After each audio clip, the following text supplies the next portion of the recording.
You're listening to the Fertility Docs Uncensored podcast, featuring insight on all things fertility from some of the top-rated doctors around America. Whether you're struggling to conceive or just planning for your future family, we're here to guide you every step of the way.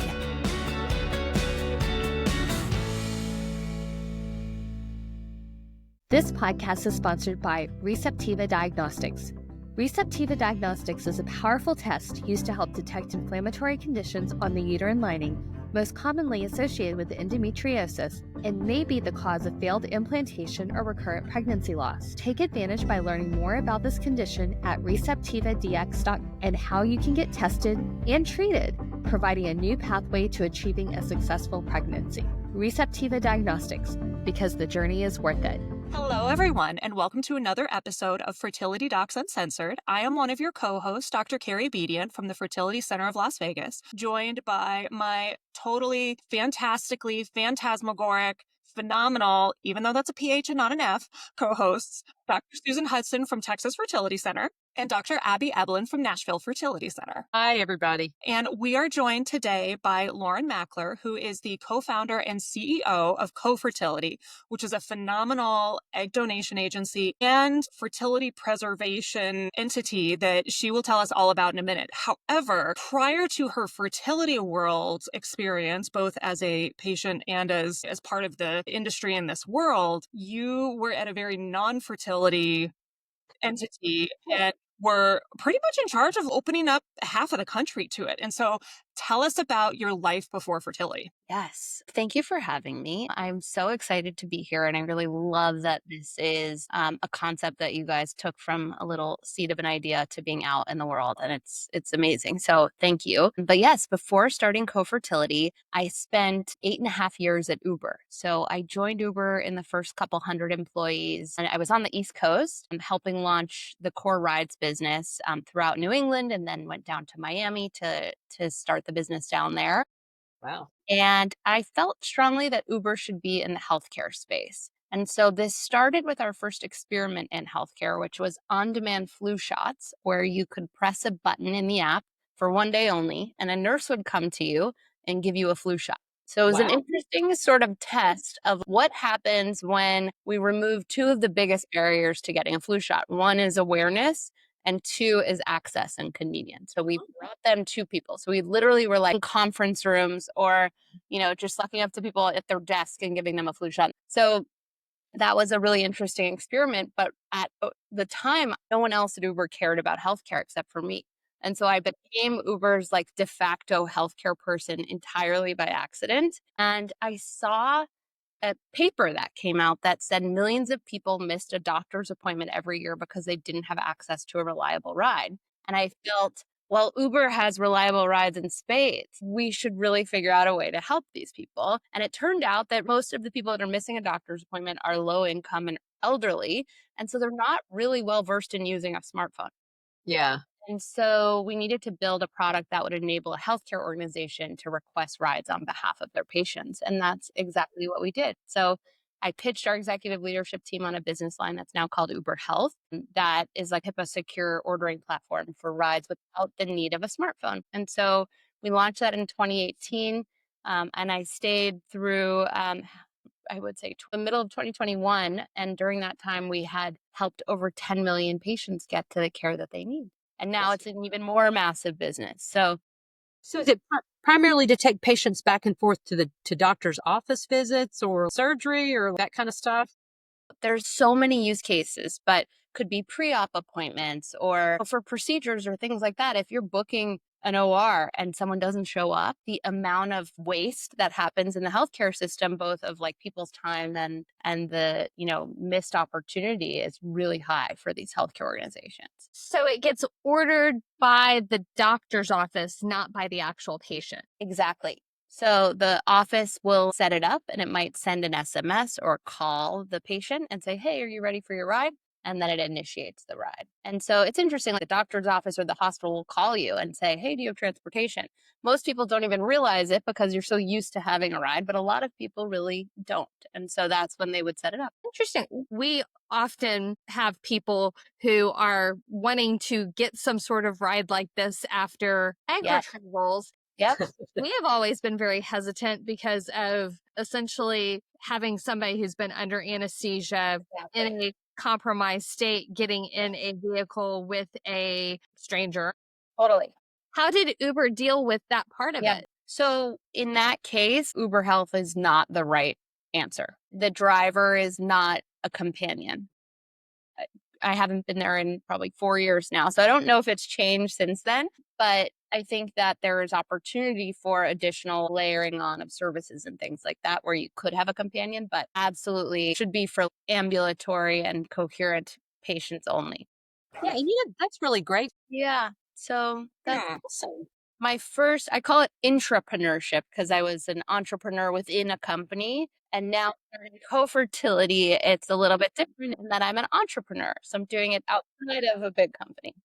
Yeah, awesome. Yeah. All right, so let's jump to our question of the day, and then we will jump into co-fertility. Yeah, let's do it. Starting a family is one of life's greatest adventures, but sometimes the path to parenthood isn't as straightforward as expected. Shady Grove Fertility is there to guide hopeful parents every step of the way, offering compassionate care and advanced fertility treatments to help make parenthood possible.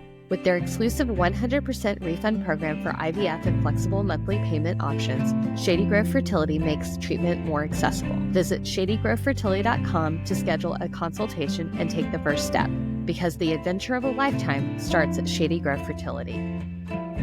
Okay, so our question of the day is, hi, I'm getting ready to try to conceive. I have a Kylena IUD. How long after it being removed should I wait before trying? I have read that it is best to wait a couple of months for the uterine lining to build up because you're more likely to miscarry if you get pregnant immediately after having an IUD removed. Is this true? Thank you. And we don't know how old she is. Mm-mm. What do I you mean, think?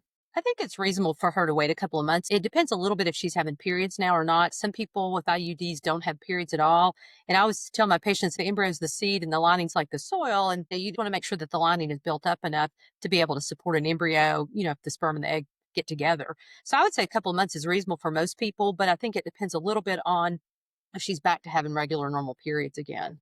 At least wait until you've had a menstrual period, because I would be more concerned if you had your IUD removed before mid-cycle, but you're already ovulating, and you may have been somebody who ovulates while you're on with your IUD, and I don't think you'd want to get pregnant that cycle, because I think your endometrium would definitely be thin. It would have progestin exposure at the wrong time, all those kinds of things. So I would say at least that one menstrual cycle to get things normalish. And then also remember, you need to already be on your prenatal vitamins. Ideally, we like you to be on those for 2 to 3 months before trying to conceive. When you look at all the data, there's really no delay in return to fertility after the IUD comes out. So do remember, if you take it out and then you never get a period again, check the pregnancy test, because that can for sure occur. I would agree, just with get at least one cycle to return. I know that when I am looking at gestational carriers in particular, we always have them take at least 2 months off of their IUDs before we bring them in for screening. It doesn't necessarily mean that they can't get pregnant. It's just in the world of fertility, where we're trying to optimize everything, it's one way to help ensure that, okay, if there's going to be a delay, they've had plenty of time to restore closer to normal before embarking on this involved journey. So very nice. Okay. All right. So Lauren, tell us about the entity that is Cofertility and how it's different. All of us have heard about each type of organization that Cofertility is as separate places. Yeah. Combination is what makes it cool. So tell us about what it is and how it. Yeah. It's so interesting. I've never heard anyone put it that way, but I think the combination of it is what makes it work. I think you're definitely onto something. So at Cofertility, we essentially serve 2 different groups of people, but we are reframing egg donation. Traditional egg donation is done with cash compensation. At Cofertility, instead, the donor keeps half of the eggs retrieved for her own future use. Right? So a woman who's interested in egg freezing can come to us, and if she qualifies, so she has to meet all of the standards for egg donation that are set forth by ASRM and the FDA.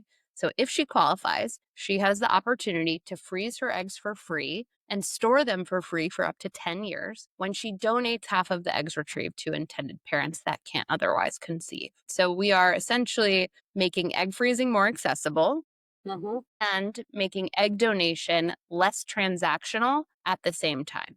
And so what we found is that the women who come to Cofertility interested in egg freezing are really moved by this idea of helping grow another family while doing something for themselves at the same time. But we're not really competing with other egg donation companies for the same donors because our donors are out living their life. They're incredibly accomplished. Maybe they're in med school or maybe they're, pursuing their careers or their travels or whatever it might be. They're not looking to do this as an income source. And so they are really not looking to do this with several families. It's something that they really feel connected to that one family on the other side. So, what are the age restrictions for someone to participate in cofertility? Yeah. So we follow the ASRM standard of ages 21 to 34, but really that's up to the physician that's overseeing the cycle or receiving the eggs. We know that some doctors would like to see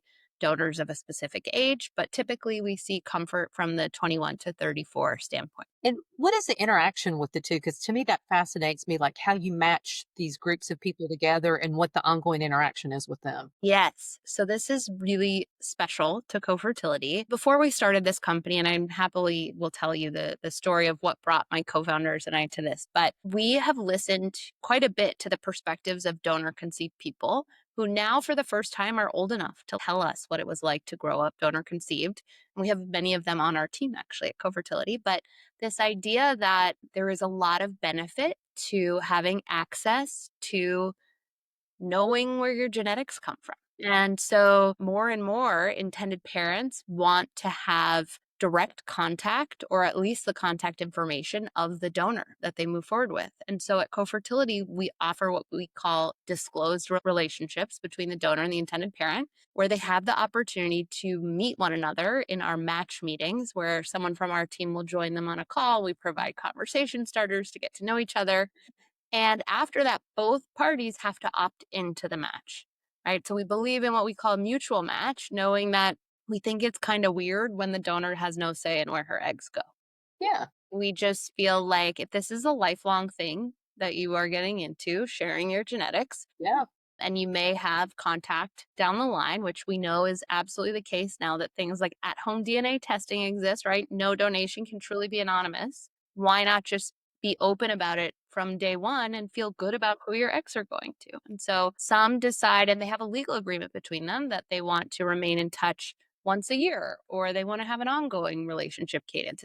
There's a lot of different flavors, and we help them through their interactions with our member advocate team to decide upfront what relationship type feels most appropriate for them. If someone's going through the path of desiring an egg donor, and they're attracted to this model, do they have to go to a certain clinic or do they contact Cofertility? How do the logistics of that work? Yeah, great question. So if they're interested in this, they would start at our website, so cofertility.com. They can create an account for free and they can view donor profiles for free. We think it's important not to gatekeep that information. And if they're interested in moving forward, they can place a hold on a match on our website, and then our team will reach out. Or before they even match, they can set up a call with one of our matchmakers on our team to help them figure out who the right donor is for them. And we will directly connect with their clinic to help facilitate this experience. So we offer fresh donation and we offer frozen donation. So depending on which path the intended parent chooses, in some cases, if for fresh, the donor might travel to the intended parent's clinic. In other cases, we can ship frozen eggs depending on whether or not they choose fresh or frozen. But the idea is that we have no interest in taking anyone away from their clinic, right? If you love your doctor and you love your clinic and you want to stay local, we really want to support that and we want to keep you there. If you're in a situation where maybe we get a lot of intended parents, especially if they're a same-sex male couple, maybe you don't have a clinic yet, then we can help introduce you to clinics in your area that we have experience working with or that we think could be a good fit for you. So it's a little bit of it depends, but the goal is not to take anyone away from their clinic for sure. So is part of the value in this cost per se, or is it more just the value in getting to know the donor ahead of time and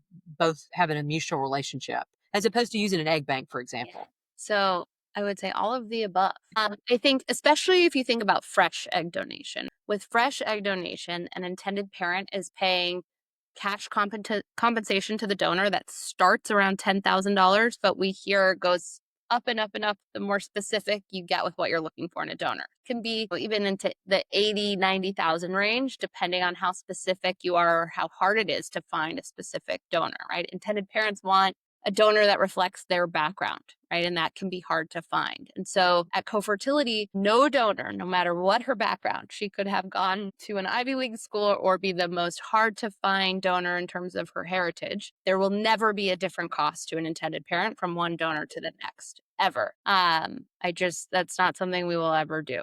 There's $0 in cash compensation for fresh. So definitely cost is certainly, I guess, something that intended parents find value in, as is meeting the donor. I think the other piece of it is that there was actually a study that came out from Harvard Med School in 2021 where donor conceived people, majority of them said that they were disturbed that their parents had exchanged cash for their genetics. And so I think even just this feeling of I'm doing something that feels more in alignment with my values and feels more ethical and feels like something I'd feel more proud to tell my child someday is something that really resonates with a lot of intended parents. And so we know no one's first choice is starting with an egg donor. We know that third-party reproduction is never like, ooh, yay, I'm so excited. I meet intended parents and I say, look, I know you don't want to meet me. That's okay, right? I can get down with that. But what my hope is by the time that you are through this experience, you can feel like you didn't settle. Like you can feel proud of how you chose to grow your family. Exciting news from Fertility Docs Uncensored. Our long-awaited book, The IVF Blueprint, is now available on Amazon. Go now to pre-order your copy to learn everything you need to know about IVF, egg freezing, and embryo transfer. Did you know that you can cram decades of experience, science, and heartfelt advice into a book, and then the whole thing hinges on what happens in week 1? Yep, week 1 is basically the prom queen election of publishing. So if you've ever thought, I should check out the IVF Blueprint by the Fertility Docs Uncensored crew, now is your moment to shine. Buying it early tells bookstores, hey, stock this. It tells publishers, people care about this. And most importantly, it helps get real information into the hands of people staring down fertility treatments with more questions than answers. The book's called The IVF Blueprint. It's for folks considering IVF, already in the thick of it, or just trying to figure out what the heck their doctor is talking about. Help us help more people, and maybe confuse a few algorithms while you're at it. So one thing that people who are searching for donor eggs always want to know is how many eggs am I going to get? Yes. Are the prices based on how many eggs they end up getting, or is it's a flat cost whether you end up getting 3 or 30? How does that work? Yeah. So it varies with fresh and frozen. So with fresh, you pay Cofertility a coordination fee, and it is variable. We don't know how many eggs you'll get because the cycle hasn't happened yet. But with fresh, we want to make sure that the donor is likely to have a good outcome. And so we have multiple different checkpoints throughout the process before moving forward to make sure that she is a good candidate for this. So we want to make sure her AMH is above a certain number. We want to make sure her antral follicle count is above a certain number. And then, yes, the eggs will be split at the end of the retrieval. And if there's an odd number of eggs, the odd egg goes to the intended parent. A lot of people do decide to do 2 cycles with their same donor for fresh because maybe they want to have a sibling journey, or it just depends on what their goals might be. And so we talk about all those things up front. But on average, with a Cofertility fresh donor, an intended parent is receiving 12 mature eggs. Wow. That's the average. And the frozen side, we do know how many eggs a donor has because they're frozen already. And so we offer different cohorts, and the prices vary based on the number of eggs in the cohort. And so it is like her egg pricing within certain, if it's 6 to 8 eggs versus 9 to 11 and so on. How do those prices compare to industry comparisons? Yeah. So unfrozen is definitely in line with what you see at other egg banks, especially the egg banks that also offer some ability to have a disclosed relationship where you meet the donor.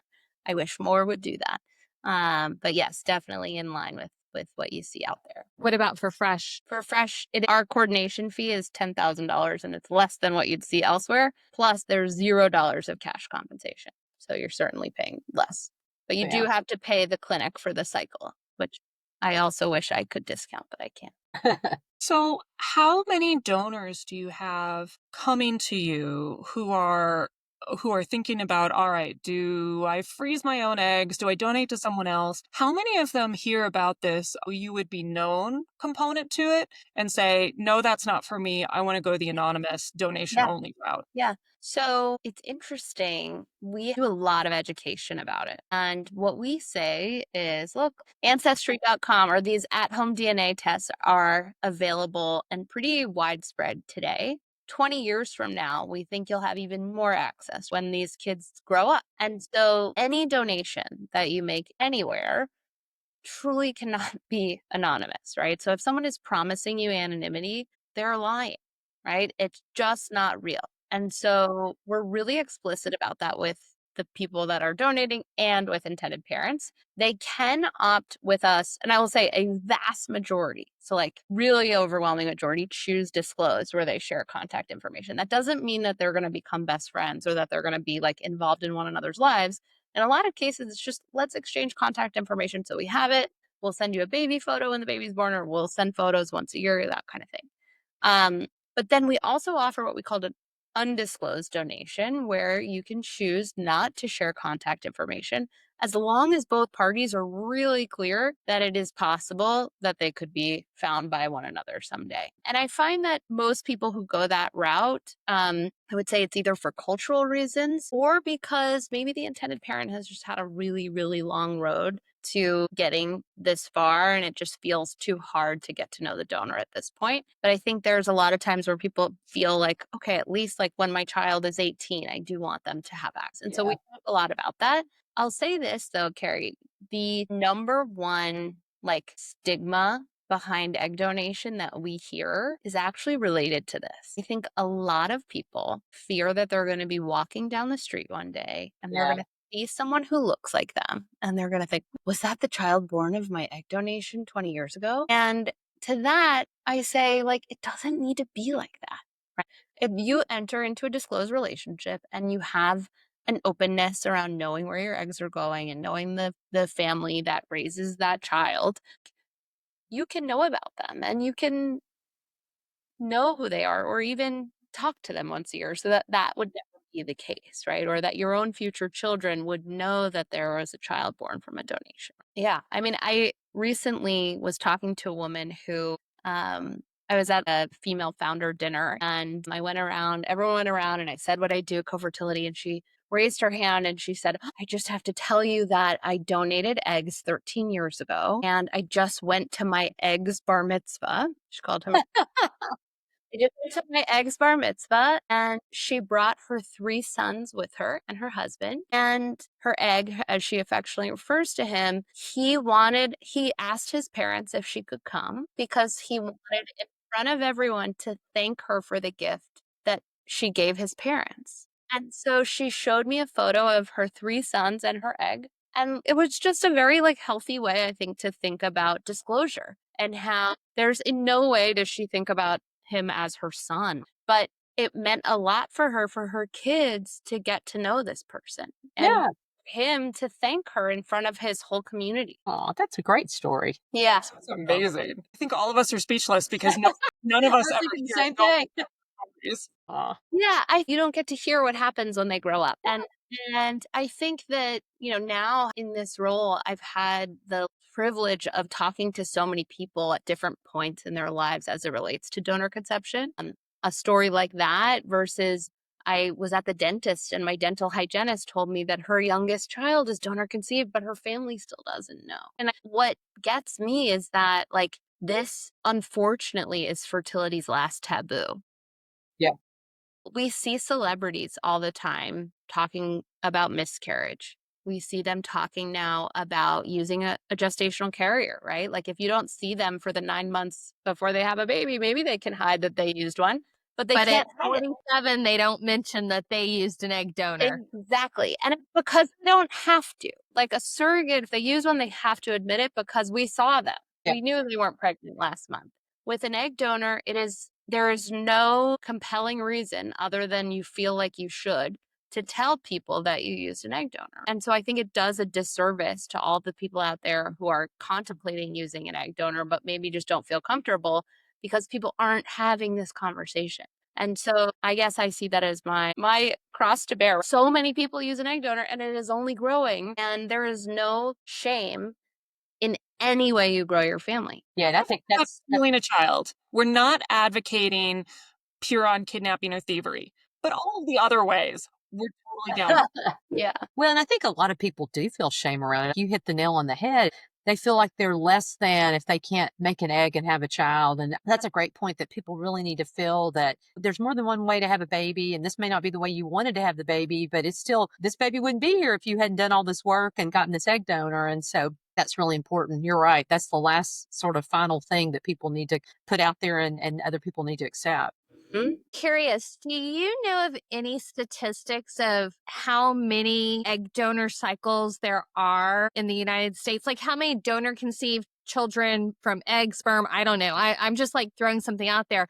One thing I always tell patients is I never ever make a comment to somebody about your baby looks like you unless I was intimately involved in the making of that baby. Because it happens so many times, and it happens with your best friend who you have no idea it's actually happening. Yeah. And I'm just curious if we have any numbers out there. Yeah. Do any of y'all know any? There are numbers. The latest I heard is that it's at least 12% of IVF cycles. And I think it's 1 in 3 IVF cycles for women over 40. That is the latest I've heard. I don't know, Carrie, if you have other data, but is that consistent? I am pulling up because with the national data, So hard to find this data, isn't it? yeah, It it's Yeah, it is. more importantly, it's hard to interpret it. The finding the numbers is not crazy hard, but knowing what they mean is. I'm actually pulling them up right now to see if I can just figure them out while we're sitting here talking. So this might take me a minute to A, get it loaded, and B, get through enough of the information. So hold that thought. Keep I'll going. ask you another question while Carrie's doing some research for us. So you mentioned that you do have some basic AMH and antral follicle count guidelines. What are general estimates of what you're wanting in somebody who is desiring to be a co-fertility donor? Yeah. So again, depends on the intended parent's goals. So we might say have a different AMH threshold for a same-sex male couple that's both looking to contribute sperm to the cycle, right? But typically we're looking for someone who has an AMH of over 2.0.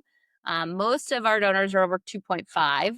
And if someone is in that 2 to 2.5 range, we do talk to intended parents up front about doing 2 cycles. And a lot are very comfortable with that. And actually our donors, I'd say 95% of our donors are interested in doing 2 cycles with intended parents. And on Frozen, actually, they donate all of the eggs from cycle 1 and they keep all of the eggs from cycle 2. So we're dividing it that way. But our donors are just as interested in having 2 cycles because they know that they get to put away more eggs for their own future as well. And so we want to make sure that both sides are really set up for success depending on what their goals are. And so we have a lot of those conversations as well. I'm kind of surprised. Those are pretty modest numbers. I was expecting you to be more at the 3.5 and above type of number, which that's a hard bar to hold. I think that age plays a big role in this too. Most of our donors are in their mid to late 20s or very early 30s. And so with the 12 mature eggs, we're seeing intended parents with 5 blasts. So I think that, of course, everyone's goals are different, but we're pretty excited to see those outcomes. Yeah, and I think the other group that this may be valuable for is a lot of women, even if they have great coverage, like with somebody like Progeny or Maven, I don't know about Maven or Carrot, but now with Progeny, a good number of women that want to freeze eggs can't freeze. They don't pay to freeze eggs. Whereas if you're a couple and you're going through fertility treatment, you have coverage for it. So for a woman who wants to freeze eggs, in fact, I have a couple of patients like that right now that have progeny. They don't have anybody to pay for their egg freezing cycle, even though they have good coverage for Yeah, infertility. it's interesting. Every employer's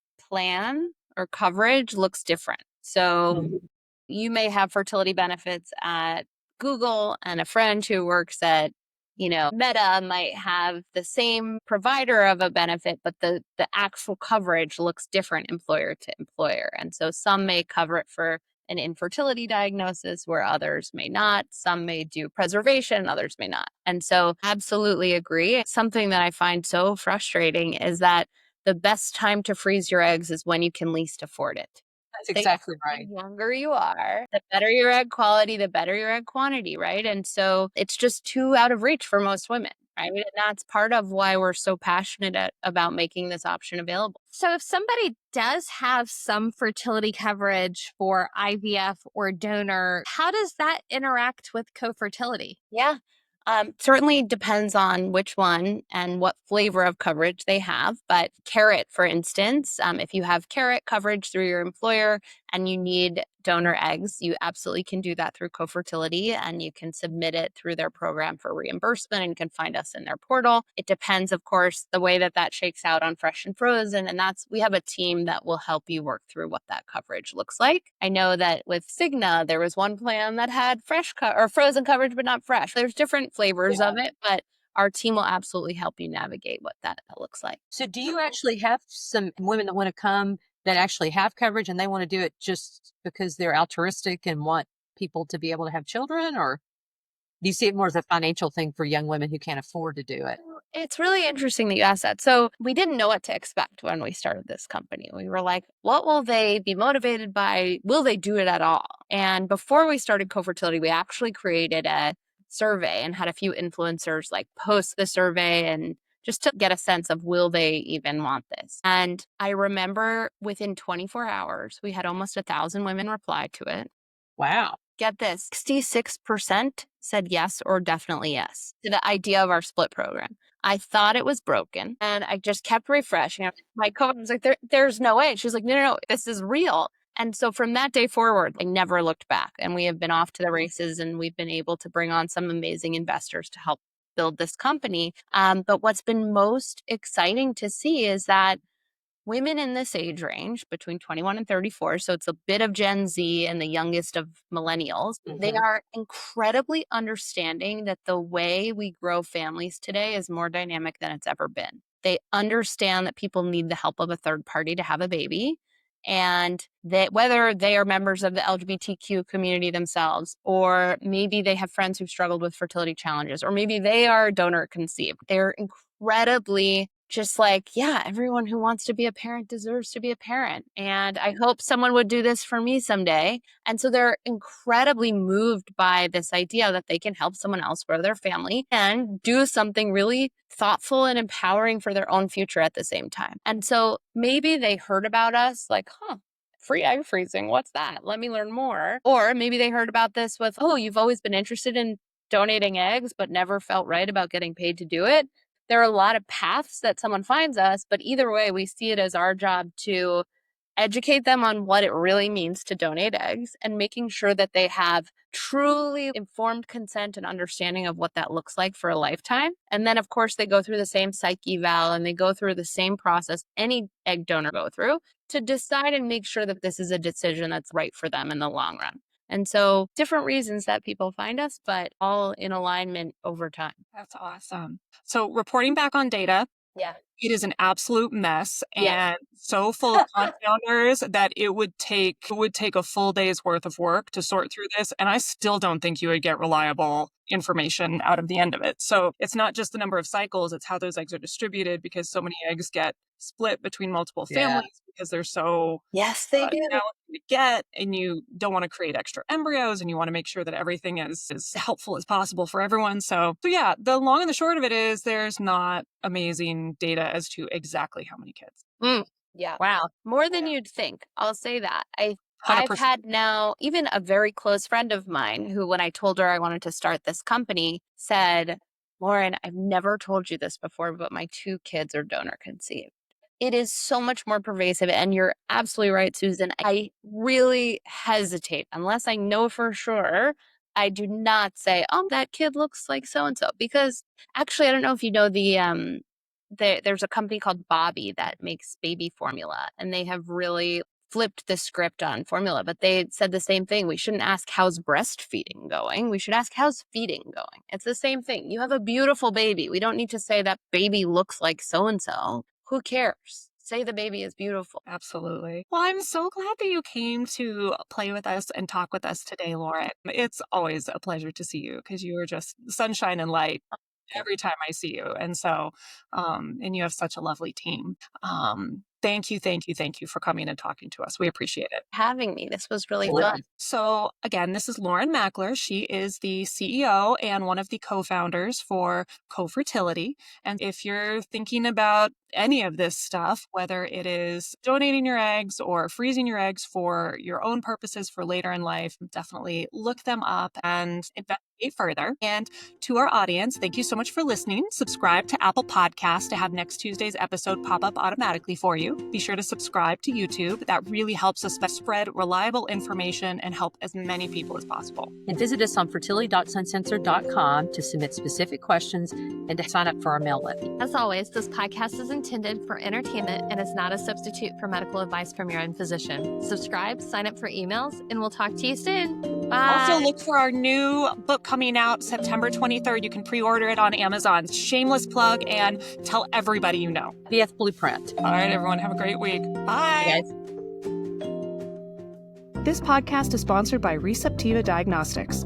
Receptiva Diagnostics is a powerful test that can help detect inflammatory conditions on the uterine lining that might be preventing you from becoming pregnant or staying pregnant. If you have experienced implantation failure or recurrent pregnancy loss, ask your doctor about Receptiva Diagnostics testing. If found, uterine inflammation can be treated, providing a new pathway to achieving a successful pregnancy. Receptiva Diagnostics, because the journey is worth it.